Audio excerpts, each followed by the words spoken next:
Sziasztok! Én Roland vagyok, és újra jelentkezem a Mechanic Studiótól. Ez a videó kicsit eltérő lesz a többitől, mert itt azt fogom felvázlatolni, hogy hogyan dolgozzunk egy 3D nyomtatóval, illetve hogyan is működik egy 3D nyomtató. Amíg magyarázok, addig menni fognak, mint láthatjátok, kisebb videók nyomtatás közben. Akkor kezdjük is neki a videónak. Azzal kezdünk, hogy milyen fájlokat kell letölteni, és hogyan kell ezeket használni. Fájlokat úgy töltetünk le, hogy rákeresünk arra, hogy ingyenes STL fájlok. Itt kapunk oldalakat, és az oldalakon belül láthatunk minden területre vonatkozó rajzokat. 3D-s rajzokat, például szerszámokat, játékokat, hobbit, dekorelemeket, stb. A 3D-s rajzokat STL formában találhatjuk meg. Ezek a fájlok, ha tetszenek, kinyomtathatjuk őket. A letöltött rajzok formáját program nélkül nem tudjuk megmódosítani, a méretét viszont meg tudjuk változtatni. Ki tudjuk nyomtatni azzal a programmal, amit a nyomtatóhoz kaptuk. A mi esetünkben ez az Ultimaker Cura volt. Ha személyre szabott tárgyat akarunk készíteni, szerkeszteni, akkor a 3D Buildert ajánlom, ami egy teljesen ingyenes program. De hogyha valami komplexebb, komolyabb tárgyat akarunk szerkeszteni, akkor vásárolnunk kell egy profi 3D szerkesztő programot. A 3D Builderben szerkeszteni tudunk méretre szabott 3D-s rajzokat, és módosítani is tudjuk a letöltött STL fájlokat. És személyre szabott tárgyak jönnek ki belőle. Itt az Ultimaker Cura. Ezt a programot kaptuk mi a nyomtatógéphez, és most nektek el fogom mutatni a legfontosabb beállításokat. Az első pont, itt látható a bal oldalon, itt be lehet állítani, hogy a tárgy hol helyezkedjen el a nyomtatólapon. Például most beírok egy olyant, hogy 50, akkor arrébb tolja az X tengelybe jobbra a tárgyat. Ha beírom az Y-hoz, hogy 50, akkor eltolja felém a tárgyat. A Z-t pedig nem tudom megmódosítani, mert az mindig a nyomtatólapon kell maradjon, különben a nyomtatógép nem tudja kinyomtatni a megadott tárgyat. A következő pont. Itt jön a méret. Itt tudom arányosan, vagy nem arányosan módosítani a tárgynak a méretét. Hogyha ezt kiszedem, akkor nem arányosan módosítja, viszont hogyha berakom, akkor arányosan. Ide beírunk most ugyancsak egy 50-es számot, és arányosan módosította a méretét. Százaléknál is, és milliméternél is. Mert ugye megadott az a lehetőség, hogy százalékban is, és milliméterben is tudjuk módosítani a tárgynak a méretét. Most visszaállítom a méretét. Egyszerűen csak a Reset gombbal. És a következő pontnál tudom ugyancsak a három irányban forgatni ezt a megadott tárgyat.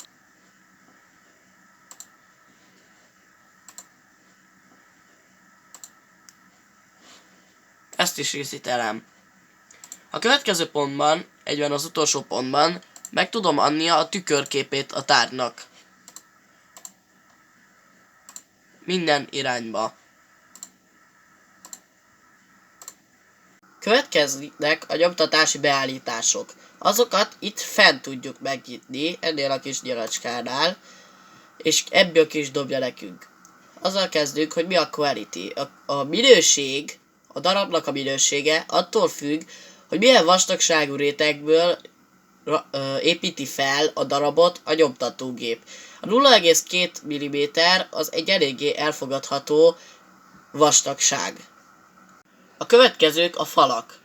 A falaknak a vastagsága 0,8 mm, és 4 vonalból rakja ki a falat a nyomtatógép. A felső és alsó réteg. Az alsó réteget 4 rétegből rakja ki a nyomtatógép, és 0,8 mm vastagságú az alsó réteg. A felső réteg ugyancsak 4 rétegből rakja ki a nyomtatógép, a felső réteget, és a vastagsága ugyancsak 0,8 mm. És ezek az adatok mind módosíthatóak. Az infill. A kitöltés az attól függ, hogy milyen tárgyat akarunk kinyomtatni, és hogy mire lesz az a tárgy használva. Szerintem, hogyha mondjuk egy kicsi tárgyról van szó, és mondjuk valami ilyen mechanikus dologban lesz használva, akkor megéri minél nagyobb százalékra hagyni az infillt, viszont hogyha valami kicsi logó lesz, akkor szerintem ott is hagyhatunk 20-30 százalékos kitöltést, és ugyanígy a nagyobb tárgyaknál is, mondjuk egy nagyobb tárgy, hát szerintem 20-30 százalékos kitöltéssel lehet hagyni, és hogyha egy erős tárgyat akarunk, ugyancsak nagyobbból is erősebb tárgyat, akkor vihetjük fennébb a kitöltést, de mondom, hogy az átlag használat az infillnek 20-30%. És azt még megjegyezném, hogy minél nagyobbra hagyjuk a kitöltést, annál több anyagot használ, és annál több időbe telik, hogy kinyomtassa a darabunkat. Material. A nyomtatási anyagra hivatkozó beállítások. Mi PLA anyaggal dolgozunk, és megvan minden anyagnak, hogy hány fokra kell állítani a nyomtatási fejt, és hány fokra kell állítani a nyomtatási lapot.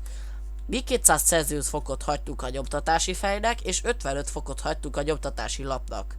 A nyomtatási lapnak a hőmérséklet beállítása arra jó, hogy a tárgy oda ragadjon a nyomtatási felülethez.